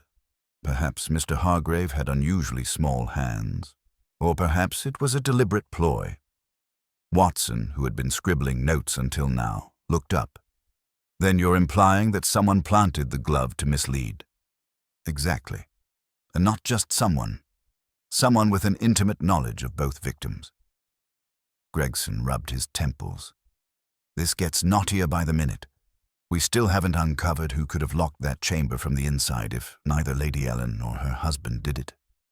"A problem, yes," Holmes acknowledged, "but not an impossible one. I believe we must pay a visit to Mr. Daniel Crouch." Watson blinked. "The butler?" Holmes stood up, pulling on his coat. "Indeed. He has been present for both of our visits to Greystone. His demeanor is respectful, but far too quiet. I suspect his silence masks more than propriety." Gregson and Watson followed as Holmes led them once again to the Hargrave estate. the cab slicing through misty London streets like a scalpel through flesh. Daniel Crouch met them at the door with his usual somber demeanor. "I wasn't expecting your return, Mr. Holmes." "No, I expect you weren't," Holmes said, brushing past him and heading straight for the drawing room. Crouch followed uneasily. "Is there something I can assist with?" Holmes turned to him suddenly. "Tell me, Mr. Crouch, who has access to the master suite apart from the family?" "No one, sir," Crouch replied, straightening his back. "Only I hold the master key. Lady Ellen, rest her soul, had her own, but that's all." "Interesting," Holmes murmured. "And you saw neither enter nor exit on the evening of the murder?" "No, sir. I retired early that night. My room is at the far end of the servants' wing." "And yet you were the one to find the bodies, weren't you?" Crouch hesitated. "Yes. Mrs. Plum, the cook, was worried the lady hadn't rung for breakfast. She asked me to check on them. I found them, as you did." Holmes's eyes bored into him, but the butler remained composed, if visibly tense. "I'd like to see your room," Holmes said abruptly. Gregson raised an eyebrow. "His room?" "Indeed. Come." Crouch led them through narrow servant corridors, finally stopping at a small chamber tucked away from the rest of the house. Inside was neatness incarnate: a narrow bed, a chest of drawers, and an oil lamp on a small desk. Holmes stepped in, running his eyes across the furnishings with speed and precision. Then he knelt by the chest of drawers and pulled it open.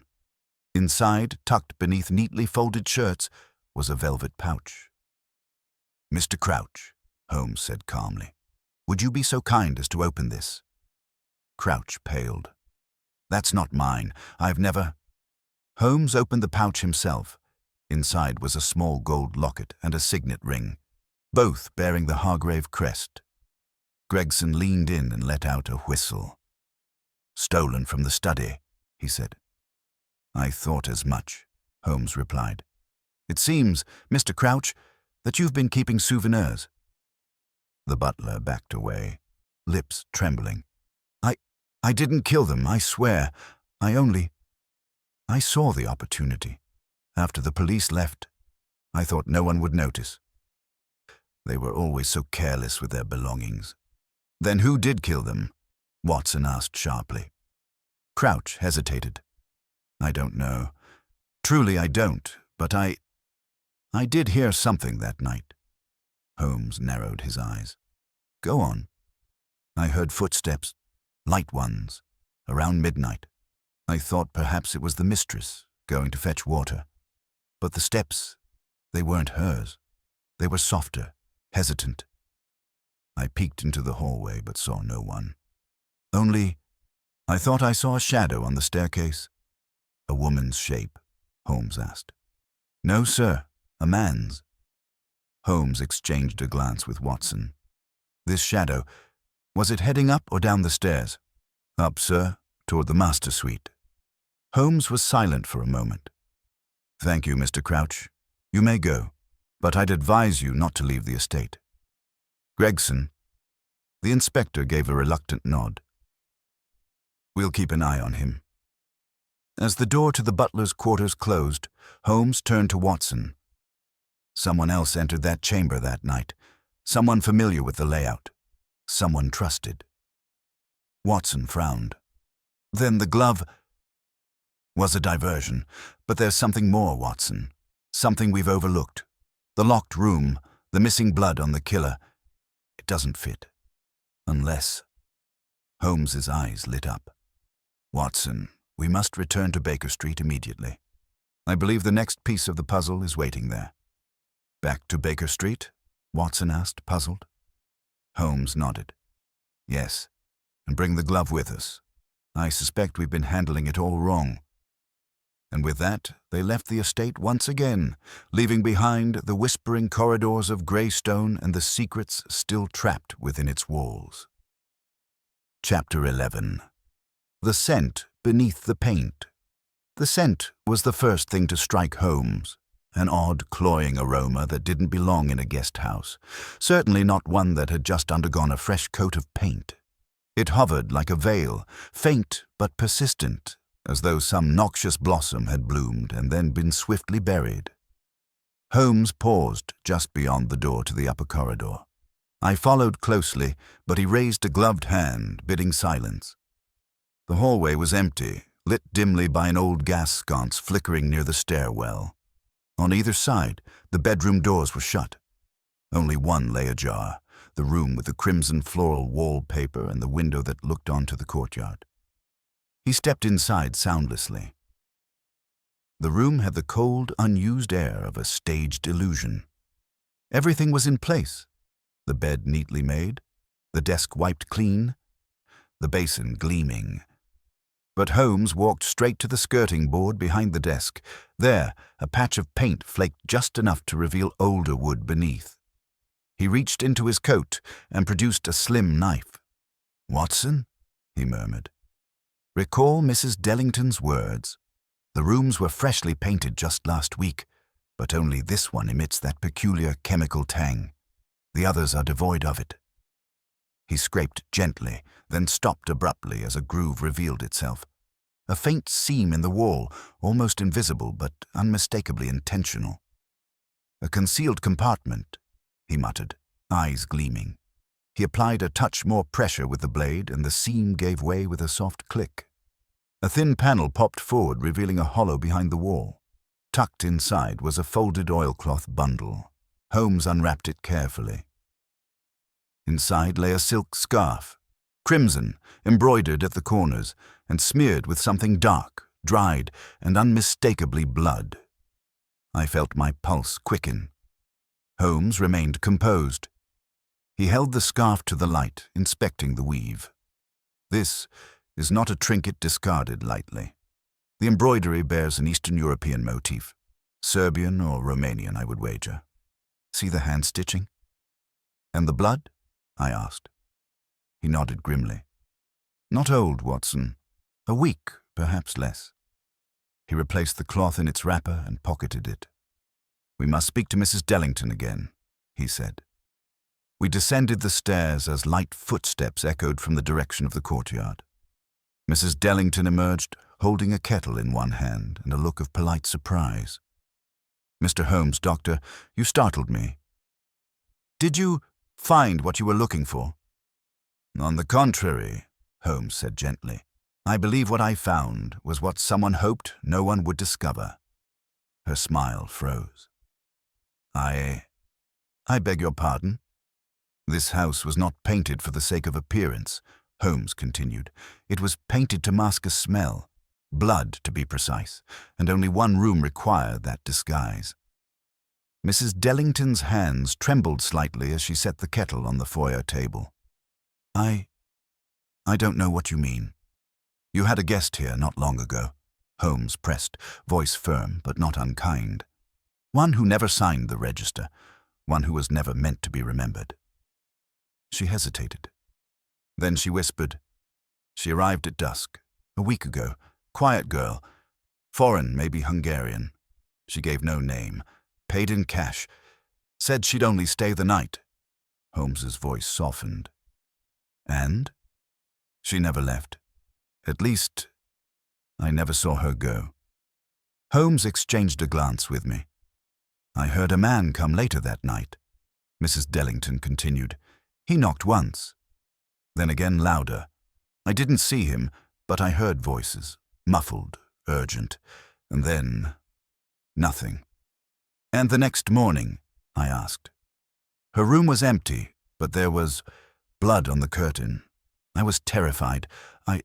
I didn't know what to do." "So you painted," Holmes finished quietly. "You erased the signs." Mrs. Dellington looked stricken, ashamed. "I couldn't afford scandal. Not now. I only wanted it to go away." Holmes straightened. "I believe that girl is the missing piece in a far larger game, one tied to a secret society, a vanished ledger, and a coded message. And now, possibly, a murder." The air in the foyer seemed to chill. Holmes turned to me. We must return to Baker Street. The scarf must be examined for fibers, and I must consult my monographs on Eastern European embroidery. As we stepped out into the fog-shrouded street, Holmes's face was unreadable. "One more shadow in the fog, Watson," he murmured. "But we are narrowing the veil, and somewhere, someone is watching, waiting for us to fail." I felt it too, that sense of something just beyond reach, pacing us step for step in the dark. But Holmes's stride only quickened, and so we pressed on. Chapter 12. The shadows behind the wine. The atmosphere in Hercule Poirot's compartment had thickened like a storm about to break. The rhythm of the train lulled in the background, steady and indifferent to the human storm within its walls. Poirot sat perfectly still in his seat, his fingers steepled beneath his chin, his little grey cells burning with thought. Hastings sat across from him, notebook open but untouched, his pencil idle. "Alors," Poirot finally said, breaking the silence, "let us consider what we now know, truly know, and what remains shadowed." Hastings leaned forward. "You've made progress, then?" Poirot gave a small, non-committal shrug. "Progress, yes, but the kind that reveals how deep the hole is. We know Lady Dunsmore died of cyanide poisoning, and we know that the wine decanter in the salon was laced with it. And yet only her glass was tainted," Hastings added. "No one else became ill." "Just so. A curious detail, mon ami. The killer was careful, targeted, and more, it was not chance that she chose that glass, or that she was the one to pour." Poirot stood and began pacing the narrow compartment. Lady Dunsmore poured for herself, and for Lord Dunsmore. Both glasses were filled from the same decanter, yet only her own glass was poisoned. "Could the killer have tampered with just her glass beforehand?" Hastings asked. "Wiped the rim with a solution, perhaps?" Poirot nodded approvingly. "An astute theory. But the maid who cleaned the salon said that she laid out identical, clean glasses just half an hour before the guests arrived. She even recalls placing Lady Dunsmore's and Lord Dunsmore's glasses next to each other, matching in every way. So it had to happen after they were poured," Hastings concluded. "But wouldn't someone have noticed if poison were added at that moment?" "Unless," Poirot said, pausing before the window, "the glass itself was sabotaged, a thin film of poison perhaps, added while no one watched. But it would still require access, confidence, and timing." At that moment, a soft knock came at the compartment door. The porter entered, hat in hand. "Monsieur Poirot, you asked to be informed if Mr. Gray, the solicitor, returned to his compartment. He's back now. Looks like he's been in the baggage car most of the afternoon." "Merci, mon brave," Poirot said, and turned sharply to Hastings. "Come, we must not lose this moment. There are questions for Mr. Gray, important ones." They made their way to Gray's compartment, where the solicitor sat hunched over a stack of folders. He looked up with a mixture of surprise and suspicion. "Monsieur Poirot," he said, his voice cool. "Still investigating?" "Indeed, Monsieur Gray. Forgive the intrusion, but I am compelled to ask, where were you between the hours of 4 and 5 this afternoon?" Gray blinked, then gestured to his papers. "In the baggage car, going through Lady Dunsmore's legal files. I had her will to examine." "Which you kept so close that no one else was allowed to touch it," Poirot murmured. Gray stiffened. "I am bound by confidentiality, but yes, I needed to ensure that the terms hadn't been altered. There was some concern raised by the family, you understand." Poirot stepped closer, his eyes narrowing. "Monsieur Gray, are you aware that Lady Dunsmore revised her will 3 days ago?" Gray's eyes flickered. Yes, she informed me. She wished to make provisions for a charitable trust." "Indeed?" Poirot said, his tone sharp. "And yet I have confirmation from the notary that the updated will was never signed. The only valid will remains the original, which benefits her husband and her niece, Miss Felicity." Gray's composure cracked. That's true. But she was going to sign it. We had the paperwork. Which now conveniently disappears in the baggage car, Poirot interrupted. Gray's silence spoke volumes. Poirot stared at him, the room heavy with implication.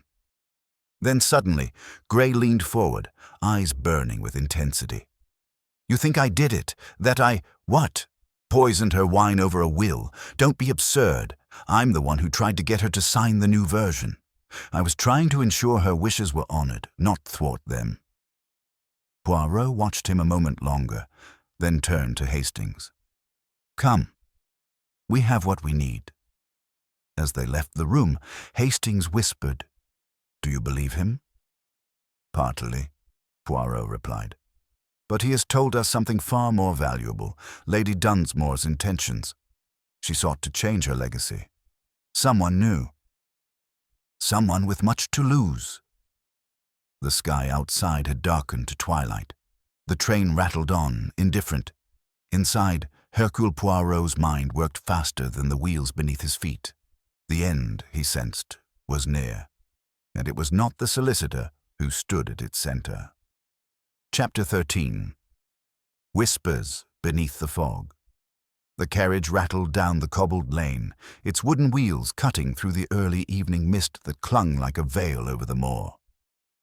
Holmes sat opposite Watson in contemplative silence, his gloved fingers pressed together beneath his chin. The note delivered at the end of their visit to the village vicarage had changed everything. He waits where the dead still breathe. Beneath the roots of betrayal, the truth shall whisper. The anonymous line was more than cryptic poetry. It was a challenge. Watson glanced out the window. The dusk painted everything in bruised violets and charcoal grays. He broke the silence. Do you believe the note is connected to the disappearance of Reverend Talbot? Holmes didn't look up. It must be. The wording is deliberate. Where the dead still breathe, it conjures something buried yet alive, possibly metaphorical, perhaps literal, and roots of betrayal that speaks of an old treachery. The carriage halted near the hollow woods east of Briarbank. Their driver, a wiry local named Merriweather, tipped his cap with visible unease. You sure about this, sirs? Not many go down there after dark. Place has a reputation. Holmes merely nodded and stepped down. Perfect. Let's investigate what others fear too. Watson followed as they entered the woods. The trees were twisted, skeletal in the fading light, their limbs tangled like fingers hiding secrets. Leaves rustled low despite the absence of wind, as if murmuring among themselves. Holmes, Watson said cautiously, do you suppose the phrase roots of betrayal refers to these woods literally, or to the family? Holmes responded without pausing. Possibly both. The Talbots' history is full of secrets. I believe we're closing in on one. Soon they came upon the remnants of an old structure. A stone mausoleum half sunken into the earth, the iron gate rusted ajar. Its nameplate read, The Talbot Vault. Watson felt a shiver. My God, could this be what the note meant? Holmes examined the surroundings carefully. Moss covered most of the structure, and soil had encroached upon the lower archway. Still, faint footprints lingered near the doorway. Fresh. Someone's been here recently, Holmes murmured, drawing his lantern. Come, Doctor. Inside, the air was damp and sour. They descended narrow stone steps into a subterranean chamber. Dust danced in the lantern's glow. Shelves lined the walls, bearing urns and plaques of Talbot's past. Look, Watson whispered, pointing toward a cracked corner in the floor.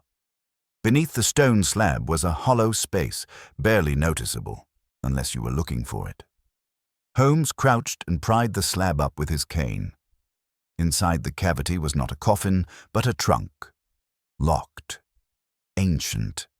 A strange sigil carved into its lid. The same one Holmes had seen on a page in Lady Talbot's discarded diary, a serpent swallowing its tail. Holmes opened his satchel and retrieved a small pick. "Help me keep the light steady, Watson." With effort, the lock gave way. The lid creaked open. Within lay a stack of letters, carefully bound in a silk ribbon now yellowed with time. Atop them was a single item that made both men freeze, a priest's collar stained in crimson. Watson whispered, "Is that?" Holmes examined it. Yes, it belonged to Reverend Talbot. But then why? Holmes lifted the letters and glanced at the first page. These were written by him.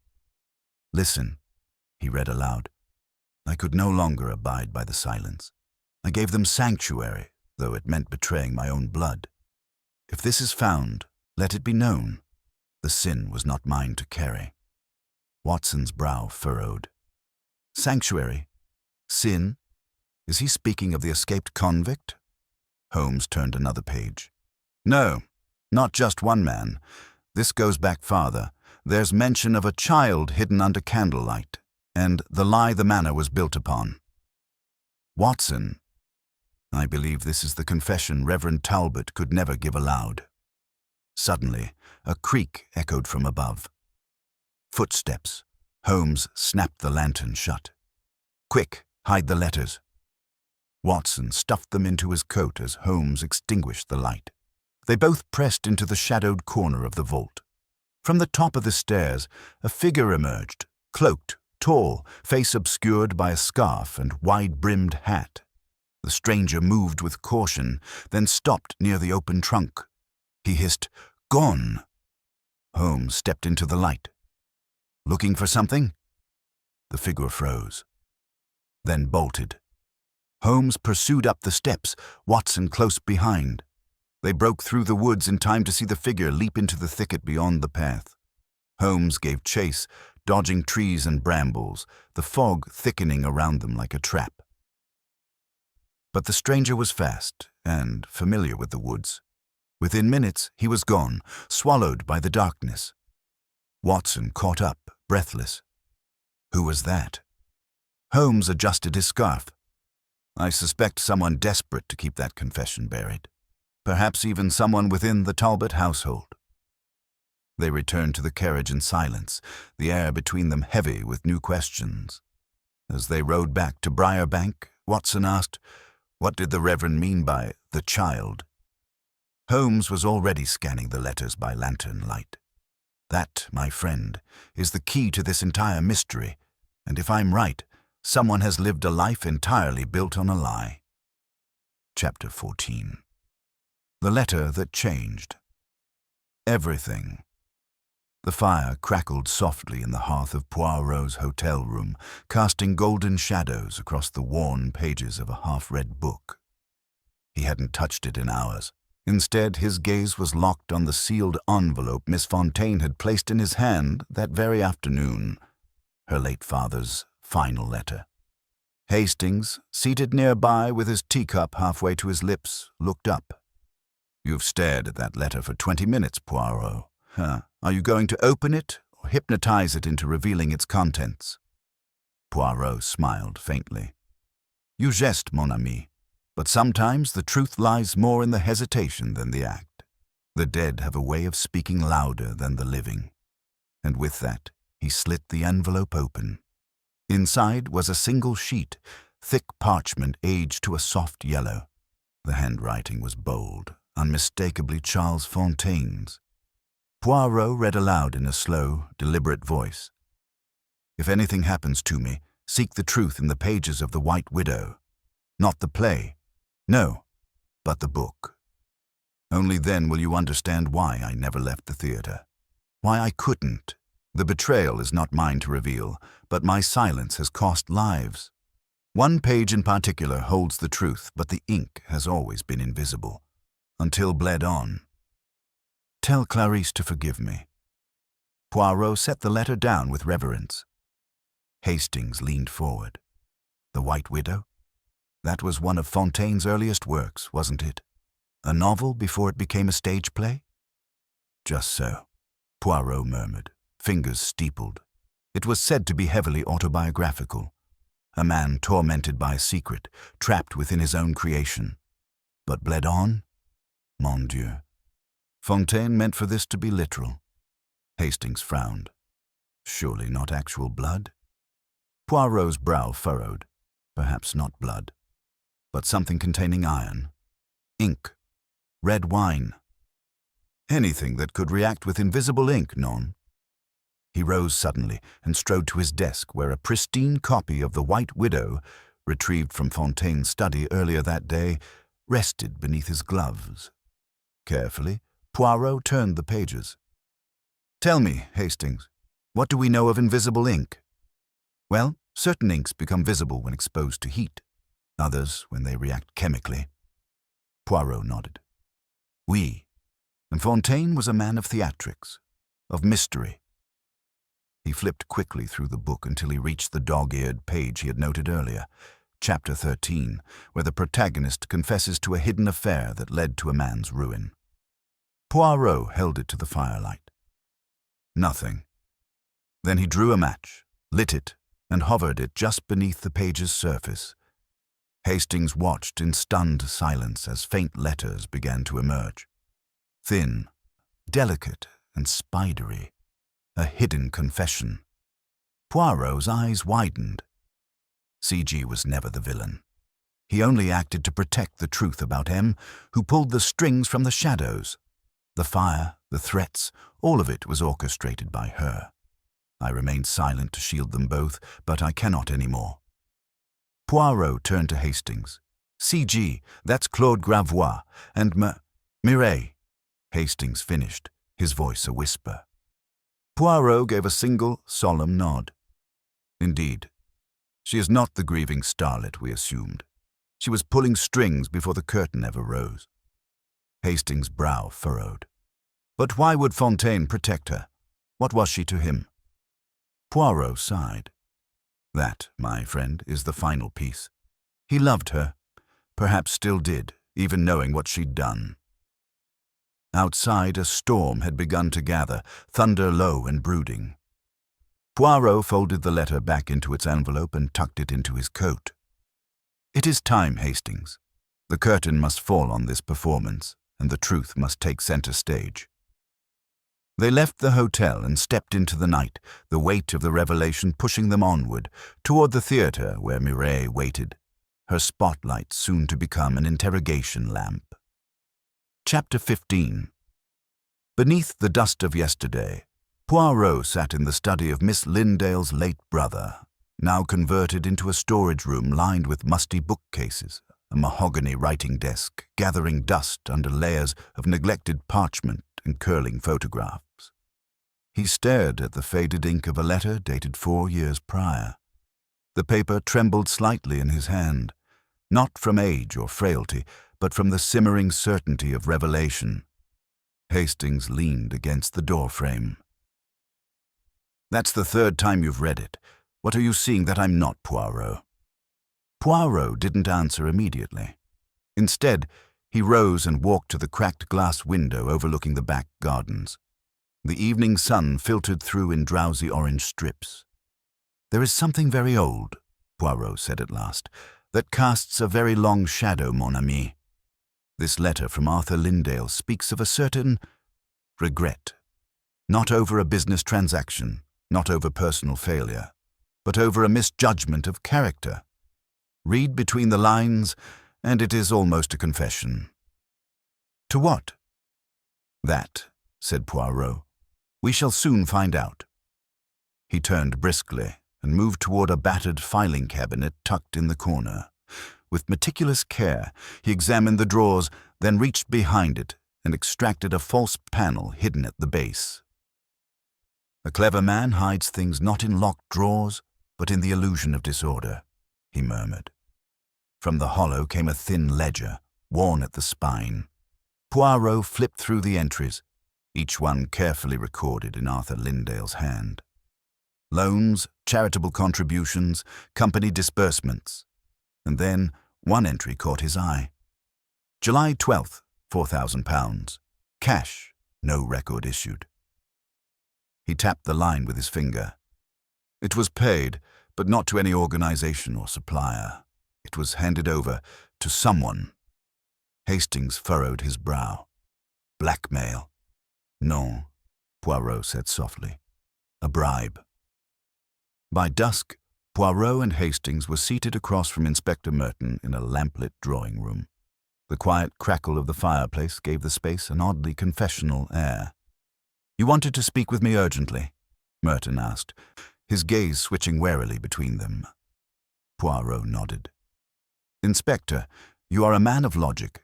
Let me then propose to you a scenario most illogical unless understood in reverse." He steepled his fingers. "Suppose a man, respected and wealthy, makes a payment in secret.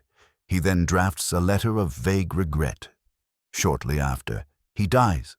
Not from natural causes, but from a finely timed poison hidden within a family heirloom. His sister, Miss Lindale, is then killed in a manner that mimics suicide, but is arranged with such theatrical precision it defies probability."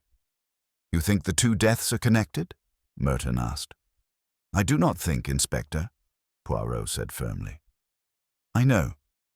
He pulled the letter and the ledger from his case. Merton examined both, then leaned back slowly. "This doesn't point to a suspect." "But it leads us to motive," Poirot replied, "and to the third piece of this triad. The son, Lionel." "Lionel?" Hastings frowned. "But he's been grieving, genuinely, I thought." "As have many murderers," Poirot said coolly. "Lionel was desperate. His family fortune was dwindling. His ventures were failing, and he learned, quite by chance, that his mother, Miss Lindale, was in possession of the truth about Arthur's payout and the identity of its recipient. That payout threatened to expose a scandal that would destroy their name." Merton looked skeptical. "And what was this scandal?" Poirot's gaze did not waver. "That Miss Lindale helped cover up a case of fraud committed by Lionel himself 5 years ago, against their own firm. Arthur found out later. Rather than ruin his nephew, he paid someone to keep it buried." Silence settled over the room. "Arthur's letter was his silent burden," Poirot continued, "and Miss Lindale's death. That was Lionel's insurance. The past cannot speak if the past is silenced." Merton folded his arms, expression darkening. "And you can prove this?" "I believe," Poirot said, rising, "that if we visit Lionel's private study, we will find the missing link, a second copy of Arthur's ledger, perhaps even the original poison still safely hidden. Because like many men who commit crimes with calculation, Lionel had no intention of being caught, but every intention of remembering how clever he had been." An hour later, Lionel's study yielded both the duplicate ledger and a vial, carefully hidden inside a carved ivory box behind a fake drawer panel. Poirot stood silently for a long time, then turned to Hastings. "The mind of a murderer, Hastings, is not unlike a man with a limp. It always leaves a trace, an imbalance. You simply need to watch how it moves." Hastings nodded gravely. "And what now?" Poirot glanced once more at the carved box. "Now, Inspector Merton has his case, and we have justice. For the dead whisper, Hastings. And I, Hercule Poirot, I always listen." Chapter 16. The Mirror and the Memory. The morning after their conversation with Dorothea, Poirot stood in front of the gilded mirror in Lady Constance's drawing-room, gazing into the glass with a thoughtful expression. Hastings, seated nearby with a cup of tea, studied him curiously. "You've been staring at that mirror for 10 minutes, Hastings said. "Either you're admiring your mustache, which I wouldn't put past you, or you've seen something in it." Poirot didn't smile. "It is not the mustache today, mon ami. It is what this mirror represents." Hastings frowned. "A symbol?" Poirot turned toward him. "Oui. This mirror is positioned precisely to reflect the hallway outside the study door. If someone were seated where Dorothea often sat while knitting, they could observe anyone approaching or leaving without being seen themselves." "You think Dorothea was spying on someone?" "None. I think she saw something without realizing its importance, something that frightened her. Before Hastings could respond, a footman entered with a telegram. Poirot took it, eyes narrowing as he read. From Inspector Morton. Ledger from Croft's desk recovered. A page torn. Traced handwriting on back cover reveals initials. C.G. Poirot handed the telegram to Hastings. C.G. Charlotte Grantham. The missing page from Croft's ledger was torn by someone trying to hide a transaction. Do you think she was blackmailing him? Hastings asked. Perhaps. Or perhaps she discovered something she should not have. But she is not the only one with motive. We must look deeper into the family's past. They made their way to the village archives later that afternoon, housed in a dusty red brick building next to the churchyard. A quiet young man named Thomas showed them to the records room. Poirot scanned the indexes with surprising speed. Here, he said, withdrawing a bound volume. The property records for 1890 to 1910. Lady Constance inherited the estate under complicated circumstances. Her father, Sir Hubert, lost much in bad investments. The family nearly went bankrupt. But they didn't, Hastings noted. Exactly. Because of a mysterious benefactor, Poirot replied, flipping through the pages. Ah, regardez. An anonymous transaction, large sums paid to settle debts in exchange for partial ownership of the estate. The intermediary, Leonard Croft's father. You think Croft's family has a stake in the Grantham fortune? Oui, mon ami. And perhaps Croft was demanding repayment or recognition. That would explain his threats to Constance and her desperation to stop him. They returned to the estate just before supper. Poirot asked to speak with Lady Constance in private. She received them in the music room, her face drawn. I suppose you've come to tell me something unpleasant, Monsieur Poirot. Poirot bowed. I come only with questions, madame. The arrangement your father made with the Croft family, did you know about it? Constance's expression stiffened. I did. I learned of it after my father's death. Leonard's father kept detailed records. Leonard used them to remind me of the obligation. And you refused him? I delayed, she admitted. But he grew bolder. He threatened to go public, to take the estate to court. I didn't kill him, if that's what you're thinking. I believe you, madame, but others may have acted for your sake. Or their own. That evening, Poirot and Hastings dined quietly, the candlelight flickering across their plates. Poirot barely touched his food. Something still troubles you, Hastings said. Oui, something that does not fit. A detail most small, but it nags at the mind. What detail? The fireplace poker in the study, Poirot murmured. It was not replaced properly. That tells me the killer used it hastily, but the blood spatter on Croft's collar was inconsistent. That is not the wound of surprise. It was deliberate, calm, someone struck with intent. Poirot stood and walked to the library, Hastings following. He knelt by the fireplace and studied the hearth. Look, he said, ash displaced, and this, he pointed to a small metallic glint. With tweezers, he pulled out a decorative button. Military, Hastings said instantly. Naval, I think. Poirot nodded slowly. And who among our suspects wears a naval uniform? They both answered in unison. Julianne. A few moments later, they found Julian in the billiards room, practicing shots with stoic precision. Poirot stepped into the room without invitation. May we speak, Lieutenant? Julian didn't look up. I'm rather busy. It concerns your father's dealings with the Grantham estate, Poirot said. That got his attention. What about them? You knew he held financial leverage over the family. You also knew he used that leverage to pressure Lady Constance. But perhaps you learned something else. That your father intended to dissolve the estate, sell the land, leave none of it to you. Julian lowered his cue slowly. He said he'd rather give it to strangers than let me inherit it. And that Poirot said softly, is a motive. Julian met his eyes without flinching. You think I killed him? Poirot didn't answer directly. Tomorrow we shall know everything. He turned and left the room, Hastings trailing after him. Do you believe him capable? Hastings asked once they were out of earshot. I believe him angry. Whether that anger turned to murder, we shall see, but the truth, mon ami, is now very close. One more piece. One more step. The hallway stretched before them, the shadows of the sconces long and deep. Behind them, the estate seemed to hold its breath. Chapter 17. The shadow in the ledger Poirot sat back in the armchair of the inn's dimly lit lounge, the fire crackling faintly beside him.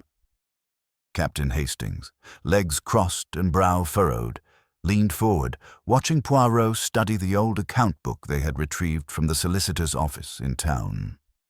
Look here, Hastings, Poirot murmured, tapping a finger on a seemingly mundane entry. Do you recall what Madame Boisvert told us about her late husband's friend, Gérard Lemoine? Yes. She said he was the only one André confided in toward the end. Something about debts and an investment scheme.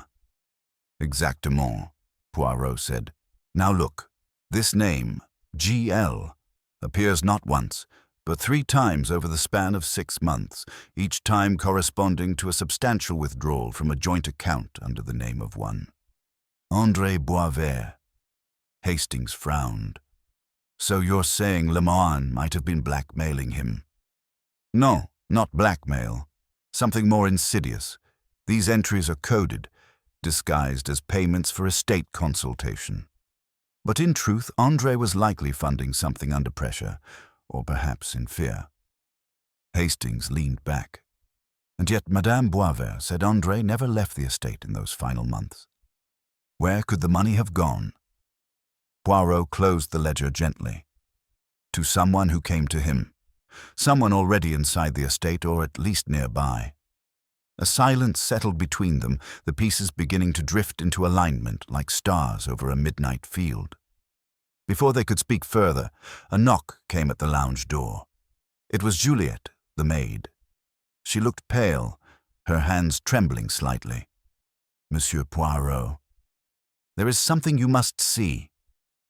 They followed her to the back hall, to a hidden panel she claimed to have found behind the linen closet. With a delicate push, the panel creaked open to reveal a narrow staircase winding down into the cellar. She said it was a wine storage, Juliet whispered. But I always felt something wasn't right. Poirot lit a lantern and began the descent, Hastings behind him. The cellar was musty and colder than the upper floors, but what lay at the far end made them both stop. An old desk, dust-covered, save for a cleared space. Papers, a bottle of ink, and beneath it a large chest, locked. Poirot knelt, brushing away cobwebs. A ledger, another, he said, lifting a small leather-bound book from the desk. This one was not coded. It was a journal. André's journal. He read aloud as Hastings leaned closer. If I do not survive the winter, let it be known. I fear more than debt. I feared the eyes that watched me from behind the walls, the voice that knew my secrets before I'd spoken them. The heirloom was a trap. I never wanted it. And Gérard is not what he seems. Good Lord, Hastings muttered. He was being tormented. Poirot's eyes narrowed. Yes, but by whom? They opened the locked chest using a key found inside the desk drawer. Inside, they discovered dozens of old letters, stained and weathered. Some were in French, some in another hand Poirot did not recognize. The initials, however, caught his attention, ABMD, and sometimes JL. Hastings picked one up. This one signed JL, Juliette Laurent. She has worked here many years, Poirot said thoughtfully. But why would she be corresponding with the master in such secrecy? They returned upstairs, the journal and letters in hand. Juliette, waiting nervously, looked as if she expected judgment. But Poirot, ever the tactician, simply said, Mademoiselle, tell me the truth. Have you ever entered this room before?" She hesitated, then shook her head. "No, monsieur, I never dared, but I once saw Madame speaking to Gérard Lemoine near the stables in the early dawn, just after Monsieur Boisvert's funeral." Poirot's eyes lit with something sharp and knowing. "Merci, mademoiselle. You have told me enough." As Juliet stepped away, Poirot turned to Hastings with a slow breath. "We are close, mon ami. So very close. Now we must pay Gérard a visit." "But why now? What has changed?" Hastings asked. Poirot looked down at the journal again, tapping the word that chilled them both. "Trap. Because, Hastings," he said softly, "the trap was never for André. It was set by him." Chapter 18. The Final Revelation. Holmes stood motionless in the center of the dimly lit study, his eyes flickering between the torn ledger, the faint imprint of the cipher on the desk, and the pale face of Lady Windermere, who now seemed more ghost than noblewoman. Watson stood at his shoulder, arms folded, brow furrowed, watching Holmes with the quiet reverence of a man who had seen such moments before, moments where chaos gave way to clarity. Inspector Lestrade cleared his throat, shattering the silence. "You've kept us all waiting, Holmes. We have a corpse, a crumbling alibi, and a house full of secrets. I suggest you begin explaining before I arrest everyone in the room." Holmes smiled thinly. "Yes, Lestrade, I dare say it is time to lay the cards on the table." He turned slowly to face the room. Lady Windermere, the steward Hallings, Dr. Elric, Miss Lillian with tears streaked down her face, and young Jonathan, pale and uncertain. "I began this investigation believing we were chasing a man," Holmes began. "A man who had left muddy boot prints, scrawled cryptic symbols, and disappeared into the fog like a phantom. But the truth, as always, is far more insidious." He gestured to the ledger. "This book is not merely a record of business. It is a coded map to Lord Windermere's hidden dealings. Arms shipments, illicit experiments, secret payments to foreign agents, and more than that, it is a log of guilt, of those who knew and those who profited." A flicker of unease passed over Hallings's face. Holmes caught it. "Hallings," he said sharply, "you were aware, weren't you? You helped cover the tracks, falsified dates, rerouted correspondences, but you did not kill him." The steward opened his mouth, but no sound came. Holmes turned next to Dr. Elric.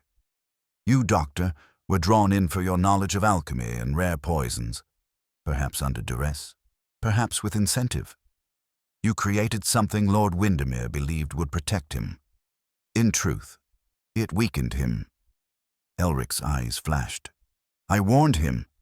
He asked for power without consequence. I gave him warnings. He ignored them." "And you allowed it to continue," Holmes replied coldly. "Your silence, however, was not the fatal blow." He paused, letting the tension stretch. "No, the hand that ended Lord Windermere's life was far more intimate." Holmes now looked directly at Lady Windermere. Her eyes were wide, unblinking. "You poisoned him the night before, didn't you?" Holmes said gently.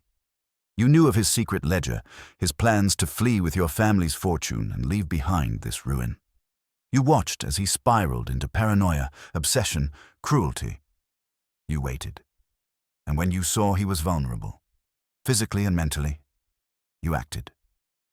There was a long silence. Then Lady Windermere exhaled slowly. Her voice, when it came, was brittle.